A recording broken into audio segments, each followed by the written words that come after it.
How to use the dashboard. Welcome to the walkthrough video on how to use the dashboard.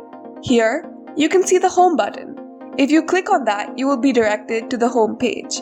There, you can see the duration of the contest and see how much time you have left till the contest ends.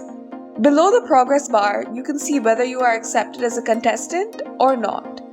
In case there are any new announcements, then that will be notified in the notices section here. Here, you can see your registration card. And if you want to download it, you can do that here and post that on your social media. In the recent activities section, you can see a log of the contest. Whenever a user joins a contest or submits a flag, it will be logged here. Now, we can move on to the scoreboard section.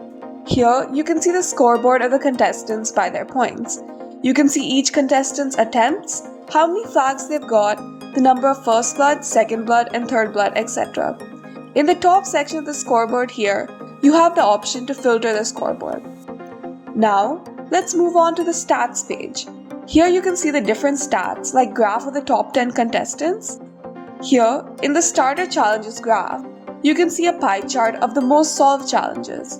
In the category-wise stats, you can see a bar graph of the categories that are solved the most. Here, you can see the challenge statistics. That's it. Enjoy the contest and good luck!